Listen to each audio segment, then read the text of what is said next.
Good afternoon, class. Sectors of Indian economy. Chapter number second. And we have already seen one PPT. Today we will be seeing the second PPT for the same chapter. Yeah. So we have already seen the sectors. Now we will see economic sectors as they exist in India. So now we need to study the graph. Okay. What does the graph say? This says that GDP of prime.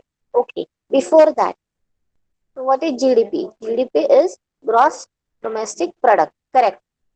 But I would like to have the definition instead of full form. I would like to have a definition of GDP. That is gross domestic product. Okay. The definition is, now listen very very carefully. Okay. GDP or gross domestic product is known as the sum of all final goods and services produced in a particular area within a particular time period. Okay, so that is GDP. So the cost of the sum of all the products, all the uh, sum of all goods and services, final goods and services produced in a particular area in a particular time period or in a country. Okay, so that is GDP. So now this tells you GDP by primary, secondary, and tertiary sector. Now you know the graph.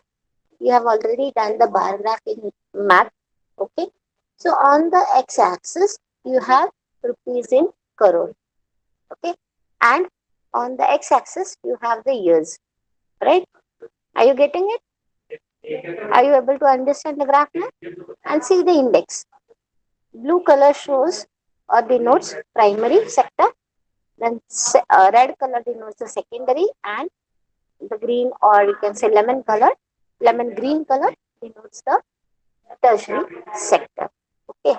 So as you can see, the GDP contribution was nearly 5 lakh, around it. All together it was 5 lakh. And in the year 1970-74. And if you compare the same with 2013 and 14, you can see that the GDP of all the three sectors has increased, and the final GDP is like 5 crores 50 lakh. If I'm not wrong, 55 lakhs, sorry. Yeah, 55 lakhs. Okay. So see the difference, 5 lakhs and 55 lakhs, right? So 50 lakhs difference you can see in few decades, we can see. Okay. Why has there been such a rise in the tertiary sector? So if you have seen the prior bar, tertiary sector, the service providing sector, the GDP is rising higher. Why so? Let us see. Now, general services like postal, banking, etc. required by all, right? All these services are required. So they are growing, and so the GDP is growing. Agriculture and industrial development leads to requirement more services for transportation, storage, etc. So if there is a development in agriculture and industry, that is the primary sector and the secondary sector, of course, the transportation or even the storage, that goes on increasing. So these transportation also, they pay the octroi duties and all those things. Storage also, right? The electricity paid and many other things. Okay. So they also have taxes. So all these pay to the government in some or the other way, right? Then rising income leads to the demand of luxury services. If there is a rise in demand for few things, then of course there. Okay, so it is so it is like uh, rise in income. If you have a good income, then you feel that you should go to the restaurant. You should have a weekend picnic, right? Going to malls for purchasing. Your standard of living slowly increases. That is, the luxury services increases. You pay, you spend more on that, right? So those are also added to the GDP. That is why it is seen. Even the IT sector has grown in popularity, right? So this shows that the GDP of the tertiary sector is increasing. Now we will study graph 2 on page number 25. If you have the textbook, just check it out, okay? Or else it is there flashing on your screen. So see the difference. Now, share of sectors in GDP in percentage. So your y-axis has the percentage. What percent of GDP is shared by the primary, the secondary, and the tertiary sector in 2 different years. Okay. So in 73-74, it was primary sector used to contribute 40%, 10% by secondary, 10 or 12% we can say, and the rest by the tertiary activity or tertiary sector. Okay. And if you see 2013-14, then the primary sector has come down. Okay, the contribution of the share of the primary sector has come down to 10% and 10 or 12% we can say. Okay, and nearly 20% is contributed by the primary sector and rest all is being shared by nearly 65 to 70% in the tertiary sector. So why this is the difference? Because people were not able to grow crops due to some other miserable conditions. Okay, because many of the people, many of the areas, many of the topography in India is dependent on the natural rain, and there are sufferings due to the heavy rains or maybe scarcity of rainfall, and that is why people are shifting from the or primary sector to the tertiary sector. That is why they contribute more. The tertiary sector contributes more than the primary sector. As because the demand is more, because the tertiary services are in more demand. That is why the tertiary sector gives the services and also contributes a better share in the GDP. Okay. Yeah. What do you notice in this graph? There has been unequal growth within each within same sector too over the years. The importance per sector has changed across the years, right?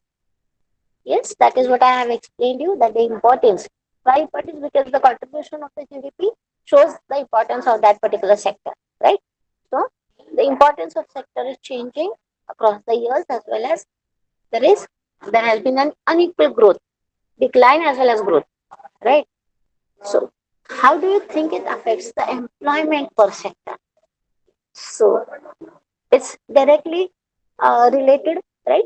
If the primary sector, if it is contributing less, if the demand is declined, then the people also there are less employed, right? Why it decreased? Because of the weather conditions, right? Everywhere irrigation is not possible. If you see the topography of India, everywhere the topography is not the same. Everywhere the rainfall, the amount of rainfall received is not the same. At times, even at places, I would say, even irrigation is not possible. So, what the people there do? They just shift on to get the jobs in the tertiary sector, service sector, right? Next, ma'am. Yeah. Now, this is about employment. Okay. Now, we have seen the GDP's share of sector in GDP. Now, share of sector in employment we are going to see. This is graph 3. Okay. So now you can see that in 72-73, in 1972-73, the primary sector, nearly 74%, 74% employment was seen in the primary sector. Okay. 11% in the secondary sector and 15% in the tertiary sector. Okay. And if you compare it with 2011 and 12, now the primary sector employment is reduced from 74 to 49. The secondary has increased from 11 to 24, and there is a slight increase as compared to the secondary in the tertiary sector. From 15, it has increased to 27%. Okay. So as I said, see, even the PPT includes the pictures. Okay. Some important pictures, but do not skip reading that. Do not skip understanding that. Okay. There have been unequal employment opportunities across the sectors. Right. Now, development in the secondary and tertiary sectors not directly proportional to creation of jobs more than required population thus employed in the agricultural sector. Okay. Now, in the secondary sectors, with the technical development, machines are being uh, manufactured or invented, rather I would say, used to um, to reduce the manual work. Okay. Now, whatever the industries were there, if you see the printing press, if you see the spinning jenny, and today's machines in the same criteria. Okay. If you take like the hand looms were there, then came the spinning jenny, then now the looms, power looms. Okay. So what is happening is the labor, human labor required is getting reduced with the latest technology, right? So this people from the primary sector are decreasing, but they are being shared by the secondary and tertiary sector. Okay, they can't be directly proportional, but many a times like some may take up, but it depends totally on their skills, the human skills that they take up with the secondary sector, or they go for the tertiary sector. If they are well educated, if they know well versed with things, then they go for the tertiary sector. They seek the job in the tertiary sector. If you are good at communication skill, if you are good at marketing, then you will go for tertiary sector. If you feel that you are good at production, then you will come to the um, secondary sector, right? Yeah. So development in secondary and tertiary sector is not directly proportional to creation of job.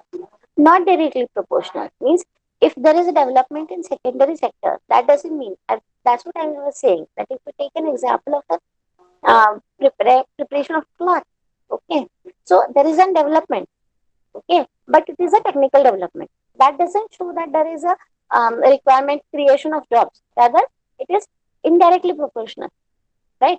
If the hand loom, it takes time and it requires more labor, human labor, right? As compared to the spinning jelly. And if you compare it with the power looms with a single button on and off, you get a cloth. Okay. Like meters of cloth together are being weaved, right? So the time consumed, then the labor required is lessened, right? So if the labor is lessened, if there is less requirement of uh, employees, then is it creating jobs? No. So it is said that development, though it is the development in the secondary as well as tertiary sector, but it is not being directly proportional, or it is not increasing the creation of jobs. Okay. Yes. So more than required population thus employed in the agricultural sector. Thus, while uh, there is unemployment in other two sectors, there is underemployment in the agricultural sector. I would like to know what is under government, under employment. What do you understand by under employment? More requirement, less labor. So it is the people are already there. Okay, the laborers are there, but they are not utilized the way they want to. Okay, so you can say that it's a measure of employment and labor utilization in an economy. Okay, can you proceed? Yeah. So here it is. What does underemployment actually mean? Suppose you have been given a task to do on your own and 1 hour to finish it. Okay. Would you still require an hour if three more people joined in to help you complete the task? Of course not. You'll do it within a half an hour, right? Everyone is working here, but your efforts towards the task get divided and you finish earlier than estimated. So what happens in this case is the task is completed and then you leave with no work. So the people are more, but the work is less. That is under employment. Got it? Next. So, isn't that a good thing? Well, not always. Think about what it would mean for agricultural laborers. Okay, if you take an example of you being a student, then it is okay. It is a good thing that you finished at work in time. Okay, but if you compare it with an agricultural laborer, then is it a good thing? Of course not. Why? Now the income they would earn for the task gets divided among more people. Okay, and basically they are a daily wage person. They are hired on days, right? Per day, what you will get, that is their salary or income, you can say. Okay, so if the work, if suppose the harvesting will take 10 days for 5 people and they use 10 people, then the harvesting is done in less, like half the days. So they will get earn income of half days only, like 5 days only. So the rest of the 5 days they are not employed, they don't get money. So their share decreases, right? It reduces to half, right? So the income they would earn for the task gets divided among more people and thus the share per person reduces. Although no one was idle, the task finished sooner and that means there is no more work to be done that day. No more income too. Okay. So what do you think? Is underemployment a good thing for a agricultural laborer or a bad thing? What do you feel? It's bad. Yes, because their income goes on reducing. Yes. Okay. Now this guy is unemployment. Unemployment means there is possibility no work coming your way. Okay. Though you are skilled, though you have a degree, but you don't have an employment. You are not being hired by anyone. Okay. Underemployment means there is not enough work coming your way. No work and not enough work. Okay. So that is the difference between underemployment and a disguised unemployment. Okay. Understand this in a better way. Are you getting this? Since it is not seen as visible unemployment, it is also known as disguised employment. Okay. The unemployment which is not seen. Yes. Which is not seen is called as disguised unemployment. So, have you noticed examples of disguised unemployment within the city? Yes, you can have 5 ideas where you see where you have observed disguised unemployment. Construction sites, yes, and labors are very abundant. Yes, even seasonal unemployment is there, right? You can name all these. Those you can see in the labor shop. Okay, there can be electricians. Okay, there can be plumbers. The painters are also there, right? Agriculture workers are there, right? All these come under the disguised unemployment. Got it? Basically, laborers, those who are being paid on daily wages. Okay. In urban areas, in the city areas, you can say the people uh, who are working as laborers, which like who are there seeking the job in a labor job. The painters are there, the masons are there, plumbers are there, right? Did you get this? Can we move on to the next now? Now think about how you can create more employment opportunities. Now you know there is this guy's unemployment. So how you will overcome this? So can we have ideas from your side? At least 3 different ideas you can create employment for these people. How can you do that? Skill India, what Mr. Modi is doing, the Prime Minister, Mr. Sir Modi is doing. Yes, they can or you can organize. The government could organize workshops. Okay, to them to learn skills.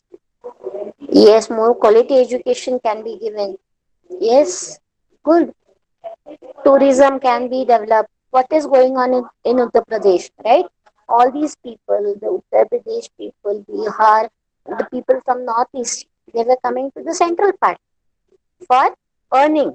But right now, with this development of tourism and setting up of new IT parks, right?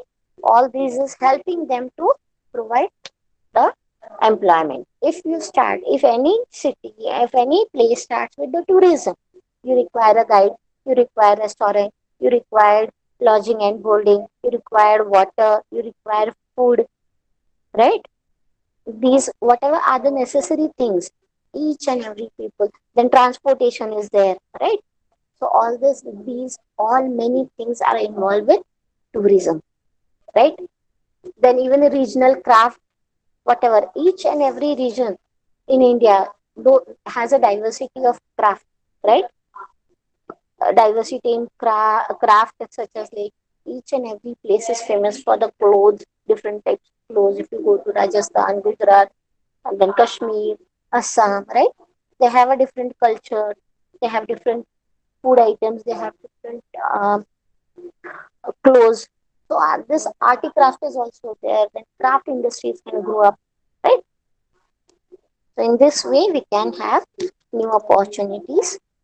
Yes, if there are favorable conditions, then also we can develop the industries.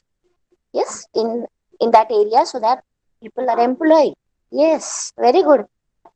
Yes, we can also have a diversification of agriculture. Okay, if irrigation is like we facilitated, then we can take two or three crops in a year, right? That can also help, right? The creation of employment, financial assistance for construction of wells, storage and transportation, etc. at a lower rate of interest. If the government provides a lower rate of interest from the banking sector, then they can utilize it for the other thing, like the said things. Okay.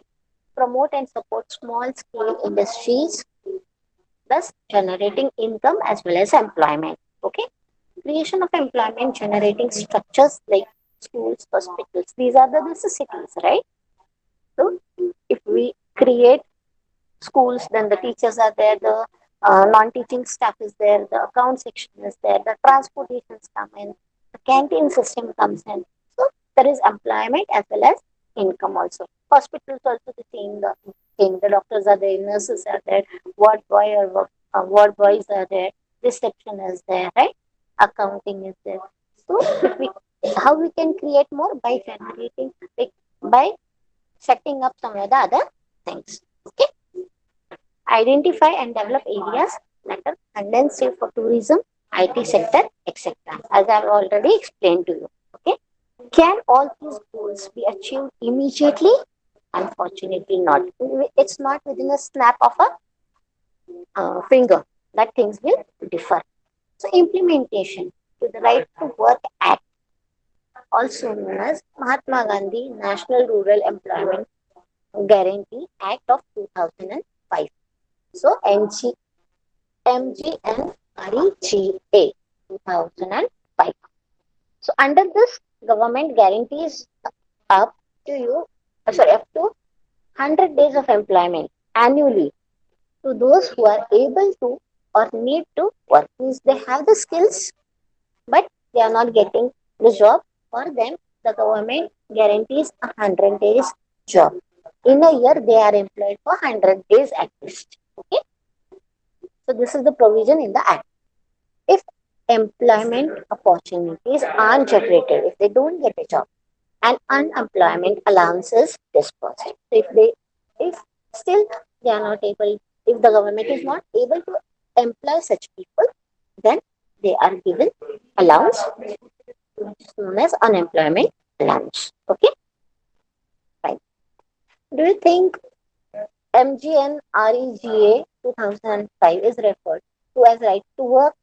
The Act guarantees employment opportunity to those able to or in need of work. Okay. That is, if opportunity is not applicable, there is unemployment allowance. If you like our videos, do share them and subscribe to our channel. If you want awesome quizzes, write to us. Keep watching and keep learning with Walnut.